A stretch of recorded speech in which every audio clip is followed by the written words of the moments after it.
Hello students, आजच्या व्हिडिओमध्ये आज आपण ट्रान्सफॉर्मर हा इलेक्ट्रोमॅग्नेटिक इंडक्शनचा नेक्स्ट कन्सेप्ट समजून घेणार आहोत. आजच्या व्हिडिओमध्ये आपण ट्रान्सफॉर्मरचं डिस्कशन करणार आहोत. लास्ट व्हिडिओमध्ये सेल्फ इंडक्टन्स, म्युच्युअल इंडक्टन्स, त्याच्याशी रिलेटेड कोइफिशियंट ऑफ कपलिंग ह्या कन्सेप्ट आपण घेतलेल्या होत्या. आजच्या व्हिडिओमध्ये आपण काय घेणार आहोत? ट्रान्सफॉर्मर इलेक्ट्रोमॅग्नेटिक इंडक्शन ह्या चॅप्टरमधला हा लास्टचा कन्सेप्ट आहे ट्रान्सफॉर्मर. आता दॅट ऑफ ट्रान्सफॉर्मर बघा बरं, मी ते डायग्रॅम ही ड्रॉ केलेली आहे. And that transformer is a device is used to changing voltage of alternating current from low value to the high value and vice means आपण जर इनपुटला लो व्हॅल्यूचा करंट फ्लो केला तर त्याचं कन्व्हर्जन हाय व्हॅल्यूमध्ये किंवा हाय व्हॅल्यूचा करंट जर इनपुटला आपण काय केला पास केला तर त्याचं कन्व्हर्जन लो व्हॅल्यूमध्ये व्हॅल्यूचे अमाऊंट किंवा तिथं असणाऱ्या करंटचे अमाऊंट कमी जास्त करण्यासाठी जे काही डिव्हाइस यूज केलं जातं त्याला काय म्हटलं जातं? ट्रान्सफॉर्मर. आणि जनरली ट्रान्सफॉर्मर ही कन्सेप्ट आपल्याला बऱ्यापैकी नोन आहे किंवा आपल्याला माहीत असणाऱ्या कन्सेप्ट आहे. ट्रान्सफॉर्मर आपण पाहिलेलं आहे आणि आपल्याला माहीत असणारी कन्सेप्ट आहे. खूप वेळा आपण जे काही फिटिंग्स वगैरे केलं जातं त्याच्यामध्ये खूपशा ॲपॅरेटसमध्ये, फ्रीजमध्ये, टी व्हीमध्ये ह्या ट्रान्सफॉर्मरच्या कन्सेप्ट बघितलेल्या आहेत किंवा पाहतो आपण.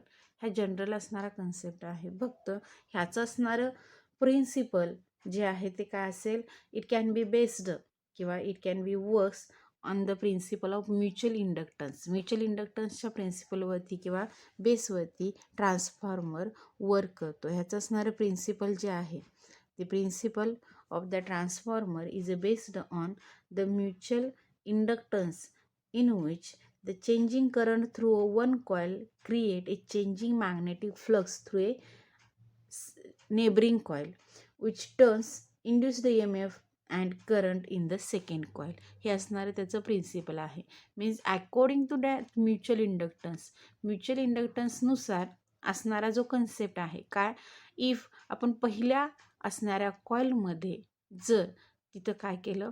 करंट पास केला किंवा तिथं जर चेंज इन करंट केला that change in current produce the magnetic flux around it and which can induce the EMF in the neighbouring coil. म्हणजे इथे चेंज होणारा करंट इथे मॅग्नेटिक फील्ड प्रोड्यूस करतो आणि त्याचा रिझल्ट काय होतो? शेजारच्या कॉईलवरती असणारा करंट इंड्युस्ड होतो किंवा प्रोडक्शन ऑफ इंड्युस्ड करंट होतो. This is the principle of that transformer. ह्या ट्रान्सफॉर्मरचं हे असणारं प्रिन्सिपल आहे बेस्ड ऑन म्युच्युअल इंडक्टन्सवरती बेस्ड असणार असेल ते प्रिन्सिपल असेल. In which changing current through a one coil creates a changing magnetic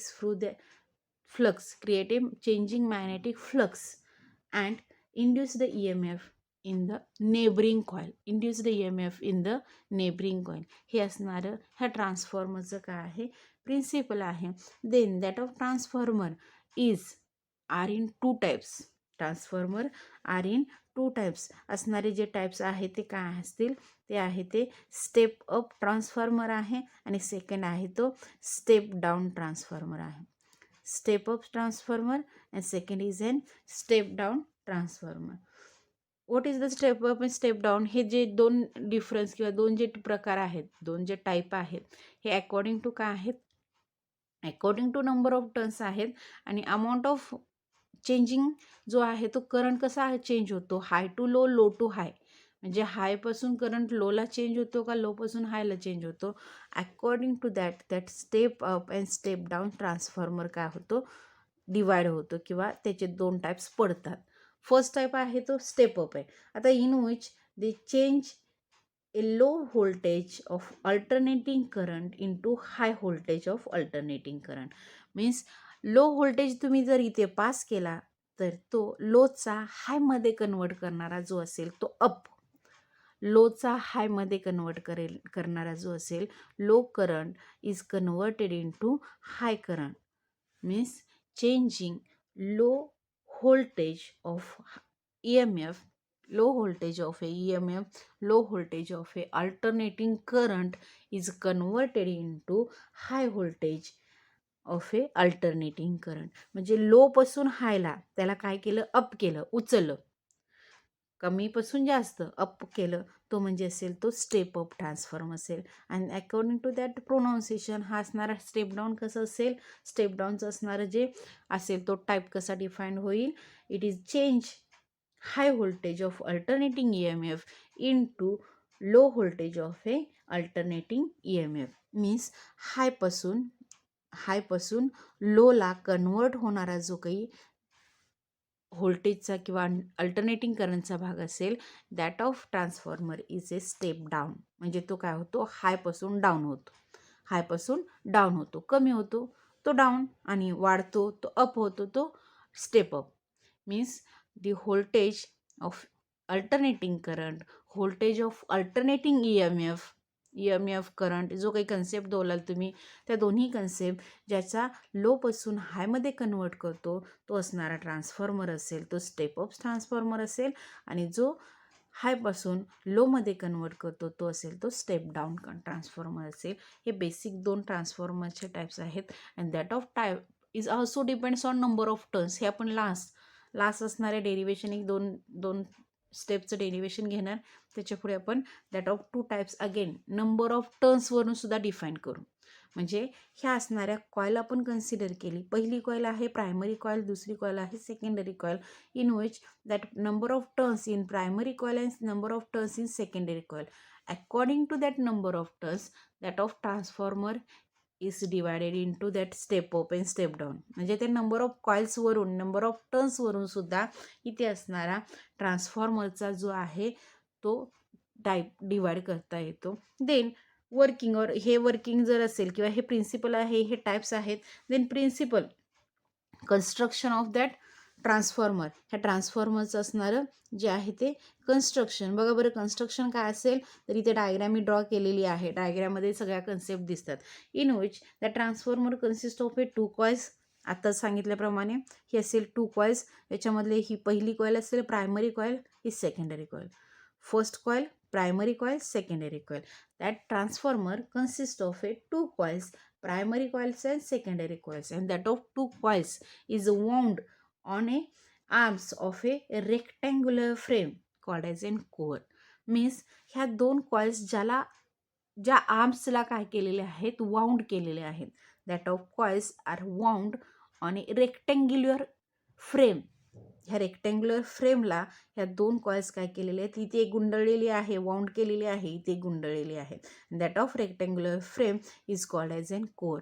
ती रेक्टँग्युलर फ्रेम म्हणजे काय असेल, it is called as an core. It is called as an core. तो कन्सेप्ट असेल तो काय असणार आहे, कोर असेल. In which that primary coils, ह्याच्यामध्ये असणारे प्रायमरी कॉइल्स बघा बरं. Primary coil consist of a insulated copper wire. ही जी काही प्रायमरी कॉईल असेल त्याच्यामध्ये काय असेल, insulated copper wire which is wound on the arm of A one side of A core. कोरच्या एकाच साईडला जी काही कॉपर वायर आहे, इन्सुलेटेड कॉपर वायर आहे, ती आर्मला काय केलेली आहे, इथे वाउंड केलेली आहे. Input voltage is applied at the end of this coil. Input voltage इथं असणारं, इथे बघा बरं आपल्याला दिसतं IP, that is the input voltage is applied to this end और टू दिस कॉईल. ह्या कॉईलच्या थ्रू आपल्याला इनपुट व्होल्टेज काय करता येतं, पास करता येतं. आता हे इनपुट व्होल्टेज जे पास केलेलं आहे त्याच्यासाठी आपण AC सोर्स कन्सिडर करणार किंवा यूज करणार. There is an AC source. डायग्राममध्ये इथेही मी पहिली कॉईल ज्याच्यामध्ये असणारे number of turns NP consider केलेत. NP is the number of turns in primary coil. तिथे असणारा करंट जो असेल तो IP असेल. IP is the current in that first coil which is that coil is insulated copper wire. ती coil असेल ती काय असणार आहे, इन्सुलेटेड कॉपर वायर जी कोरच्या वन आर्मला काय केलेले आहेत, वाउंड केलेले. कोरच्या किंवा ह्या फ्रेमच्या एकाच साईडला काय केलेले, वाउंड केलेले आहेत.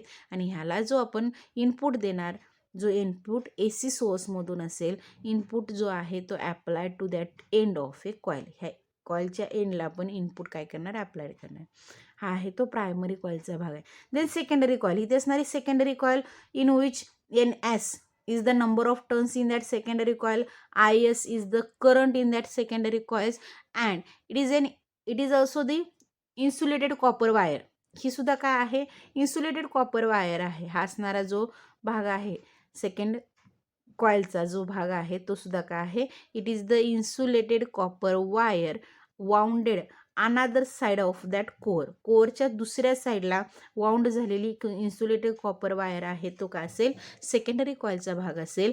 In which output voltage is obtained, ज्याच्यामध्ये आपल्याला काय मिळेल, आउटपुट व्होल्टेज ऑप्टेंड करता येईल. बघा बरं, ह्याच्यामध्ये असणारा व्होल्टेज, ह्याच्यामध्ये करंट असणारा current IS is the current in secondary coil आणि VS is the voltage in the secondary coil. जो आहे तो आउटपुट व्होल्टेज असेल, जे आहे ते काय असणार आहे, output voltage at the end of that coil, end of that coil. ह्या कॉईलच्या एंडला आपल्याला काय मिळेल, आउटपुट व्होल्टेज मिळेल. देन ह्या असणाऱ्या ट्रान्सफॉर्मरचा एक भाग आहे तो म्हणजे कोर. पहिली प्रायमरी कॉईल, सेकंडरी कॉईल आणि इथे आहे तो कोरचा भाग. It consist of a thin rectangular frame of A soft iron. हा जो कोरचा भाग आहे तो काय आहे, रेक्टँग्युलर फ्रेम आहे आणि त्याचं असणारं मटेरियल काय असणार आहे, सॉफ्ट आयर्न असेल. तो असेल तो काय असणार आहे, सॉफ्ट आयर्न असेल. देन इथं असणारा हा जर कन्स्ट्रक्शनचा भाग असेल, बघा बरं, प्रिन्सिपल सांगितलं, is based on a mutual inductance. Mutual इंडक्टन्सच्या कन्सेप्टनुसार, फिनॉमिनानुसार हे असणारं वर्किंग जे आहे ते ट्रान्सफॉर्मरचं होतं. ह्याचे दोन टाईप्स आहेत, step up transformer, step down transformer. आणि ह्याचं असणारं कन्स्ट्रक्शनमध्ये ह्याच्यामध्ये 3 कन्सेप्ट आहे. काय कन्स्ट्रक्शन आहे, primary coil, secondary coil and core or a rectangular frame. आणि त्याचे असणारे मेटल काय आहेत किंवा त्याचं असणारं मटेरियल काय आहे, copper wire. Primary secondary coil जे आहे त्या कॉपर वायरचे असतात आणि असणारा कोर जो आहे तो सॉफ्ट आयर्नचा रेक्टँग्युलर भाग असतो, तो म्हणजे तिथे असणारा कोरचा भाग असतो. Then what is the working, how to work that, इथे असणारा ट्रान्सफॉर्मर कोणत्या टाईपमध्ये किंवा कसं होतं त्याचं वर्किंग.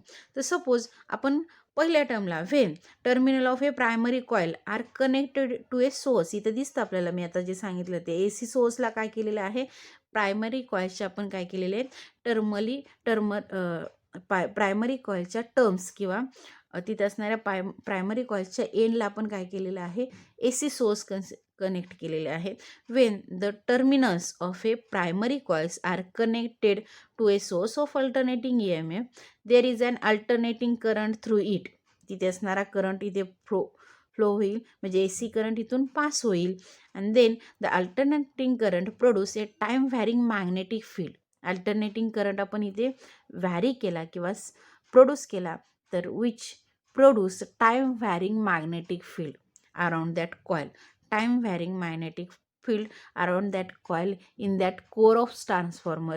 म्हणजे if the alternating current AC source इथे दिसतोच, हा AC सोर्स आपण इथे कनेक्ट केला, that AC source which produce alternating किंवा तिथे असणारा हा अल्टरनेटिंग करंट जर आपण व्हॅरी केला, which produce time varying magnetic flux magnetic field in that core around that coil. कॉईलच्या अराउंड त्या कोअरमध्ये टाईम व्हॅरिंग मॅग्नेटिक फील्ड किंवा मॅग्नेटिक फ्लक्स काय होईल, प्रोड्यूस होईल. And that magnetic field produce the alternating EMF और induce the EMF in that secondary coil.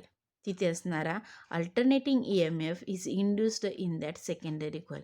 इथे produce होणाऱ्या फ्लक्समुळे शेजारच्या कॉईलमध्ये इंड्युस्ड EMF प्रोड्यूस होईल किंवा अल्टरनेटिंग EMF प्रोड्यूस होईल, ज्याला आपण आउटपुट व्होल्टेजही म्हणू शकतो. हे असणारे ह्याचं वर्किंग आहे, म्हणजे फिनॉमिना ऑफ म्युच्युअल इंडक्टन्स. हाच म्हणजे काय आहे, फिनॉमिना ऑफ म्युच्युअल इंडक्टन्स. पहिल्यामध्ये करंट व्हॅरी केला, मॅग्नेटिक फील्ड प्रोड्यूस होते, मॅग्नेटिक फ्लक्स असतात, ते मॅग्नेटिक फ्लक्स इथे पास होतात आणि इथे काय होतो, इथे induced EMF, induced current produce होतो. हा असणारा हा म्युच्युअल इंडक्टन्सचा जो भाग आहे, which is the working in that coil. देन आपण असं कन्सिडर केलं, इथं असणारा जो काही वर्किंगचा भाग असा असेल, तर suppose we can consider the phi is the flux, magnetic flux linked per turn with the both coils. इथं आपण काय केलं, फाय जो आहे, phi is the flux linked, phi is the magnetic flux linked with the both coils at any instant of time t. Then there is an NP is the number of turns in primary coil. Ns is the number of turn in secondary coil. Np is the number of turns in primary coil. Ns is the number of turn in secondary coil.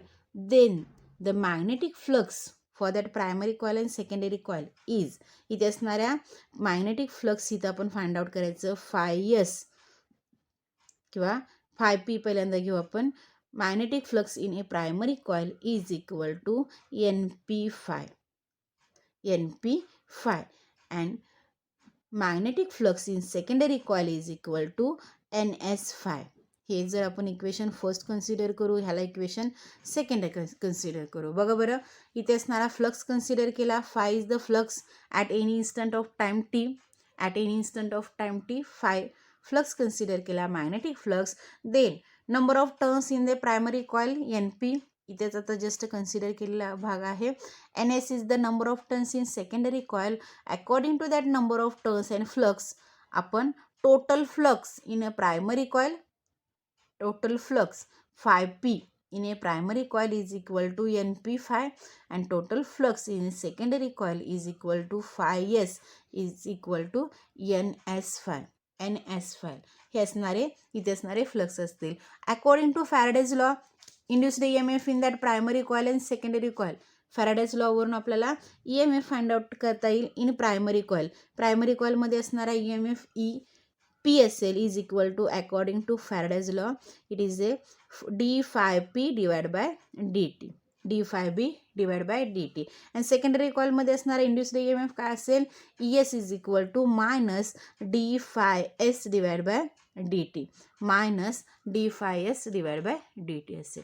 Just आपल्याला IP आणि phi p आणि phi s ची value ह्या first आणि second मधून काय करायचे, तिथे सबस्टिट्यूट करायचे. बघा बरं काय होईल, EP is equal to minus, इथे असणारा d by d t as it is ठेवते मी आणि फाय पी साठी NP सबस्टिट्यूट करते. फाय पी साठी NP फाय सबस्टिट्यूट केला आणि ES साठी काय होईल, ES is equal to minus d by d t as it is आणि फाय एस साठी सबस्टिट्यूट काय होईल, NS five.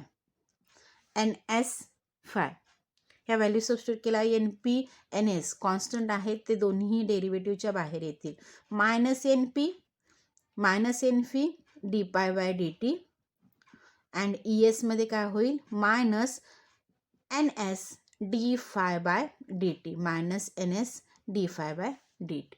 Then dividing equation of that EP divide by ES किंवा ES डिवाइड बाय EP, दोन्हीपैकी एकाच्या खाली किंवा दोन्हीचं आपल्याला रेशिओ घ्यायचं आहे. ES divide by EP is equal to, ES divide by EP is equal to काय होईल, ES ची व्हॅल्यू मी इथे सबस्टिट्यूट केले, minus NS d phi by d t divide by minus NP d phi by d t. इथे असणारा d phi by d t काय होईल, कॅन्सल होईल, मायनस मायनस साईन जाईल आणि असणारी व्हॅल्यू काय असेल, is equal to NS divide by NP. NS divide by NP. NS divide by NP म्हणजेच काय, इथे असणारा ES divide by EP is equal to NS divide by NP. ES divide by EP is equal to NS divide by EP. That equation or that ratio is called as an turn ratio. ह्याच रेशोला काय म्हटलं जातं, it is called as an turn ratio, transformer ratio, turn ratio, or it is also called as it is the transformer ratio. turn ratio or transformer ratio ह्या इक्वेशनला म्हटलं जातं. ES divide by EP is equal to NS divide by NP. ES divide by EP is equal to NS divide by NP. And for ideal transformer, suppose आपण ideal transformer इथं consider केला, तर ideal transformer काय करेल, जितकं input आपण दिलेलं आहे तितकंच आपल्याला काय मिळेल, आउटपुट मिळेल, विदाउट एनी लॉस. जितका इनपुट दिलेला आहे तितकाच काय होईल, आउटपुट मिळेल. Means for ideal transformer, the input power is equal to output power. इथे असणारा आउटपुट पॉवरचा भाग असेल. Input power is equal to output power means power is काय कन्सेप्ट आहे तर इनपुटसाठी असेल EP आणि IP is equal to ES IS. EP IP is equal to ES IS. Then हे असणारं थोडंसं रिअरेंज केलं इक्वेशन. आपल्याला काय घ्यायचं आहे ES डिवाइड बाय EP घ्यायचं. काय घ्यायचं आहे ES डिवाइड बाय EP असं रिलेशन घ्यायचं. बघा बरं ES डिवाइड बाय EP घेतलं. ह्या रिलेशनवरून काय रिलेशन आहे असणारं रिलेशन आहे EP IP is equal to ES IS. Then ES divide by EP ES divide by EP is equal to काय होईल ES divide by EP is equal to IP divide by IS. IP divide by IS. इथं जर ratio आपण असा घेतला तर हा असा रेशो होईल. पण हाच ES डिवाइड बाय EP हाच ES डिवाइड बाय EP जो आहे तो आपण टर्न रेशो ही घेतलेले आहे. ES डिवाइड बाय EP म्हणजे that turn ratio is compare with that input and output पॉवरच्या रेशो. ह्या इनपुट अँड आउटपुट पॉवरच्या रेशोशी हा रेशो जर आपण कम्पेअर केला तर बघा बरं रिलेशन काय होईल ES divide by EP is equal to NS divide by NP and ES divide by EP is equal to IP divide by IS. Means ES divide by EP is equal to NS divide by NP is equal to IP divide by IS. IP divide by IS. This is the relation in that transformer in case of a EMF, number of turns and input output current. Input output current म्हणजे इथे असणारा EMF आहे, तिथे असणारा number of turns आहेत आणि input output current असा असणारा जो भाग आहे त्या रेशोचा असणारा त्या नंबर ऑफ टर्न्स किंवा number of parameters in that transformer त्याच्याशी रिलेटेड असणारे हे इक्वेशन आहे इन द ट्रान्सफॉर्मरमध्ये असणाऱ्या नंबर ऑफ पॅरामीटर्समधलं हे काय आहे रिलेशन आहे. But Wien NS is greater than पहिली केस आहे इथं असणारी NS is greater than NP. NS is greater than NP ह्या रिलेशनमध्ये NS is greater than NP जर झाला तर इथे असणारा EMF कसा होईल ES is greater than EP. ES is greater than EP. NS मोठा देन ES सुद्धा काय होईल मोठा असेल. NS is greater than NP, then ES is greater than EP, and at that condition that transformer is a step up transformer. त्यावेळेला असणारा ट्रान्सफॉर्मरचा जो type आहे तो काय असणार आहे स्टेप अप ट्रान्सफॉर्मर असेल. Second if NS is less than NP, NS is less than NP, then EMF कसा असेल ES is less than EP. ES is less than EP. At that condition that transformer is a step down transformer. त्यावेळेला असणारा transformer जो असेल तो काय असणार आहे it is a step down transformer. Means ट्रान्सफॉर्मरचे आपण नंबर ऑफ टर्न्सवरून सुद्धा त्याचे दोन टाईप्स आपण डिवाइड करता येतात. तिथे असणारे ट्रान्सफॉर्मरचे दोन टाईप्स घेता येतात. तसंच transformer is converted from high to low. High to low is the down and low to high is the up. Low to high तो अप केला आणि हाय टू लो आहे तो काय असेल डाऊन असेल. असे ट्रान्सफॉर्मरचे दोन टाईप्स सुद्धा आपण काय करू शकतो इथं एक्सप्लेन करू शकतो. इथे असणारा मेन भाग जो आहे तो काय आहे turn ratio. It is called as an transformation ratio. Then relation between that number of parameters. Number of पॅरामीटर्समधलं relation EMF number of turns and current आणि स्टेप डाऊन आणि स्टेप ऑफ ट्रान्सफॉर्मर अशा असणारा हा ट्रान्सफॉर्मरचा जो कन्सेप्ट आहे तो हा आहे.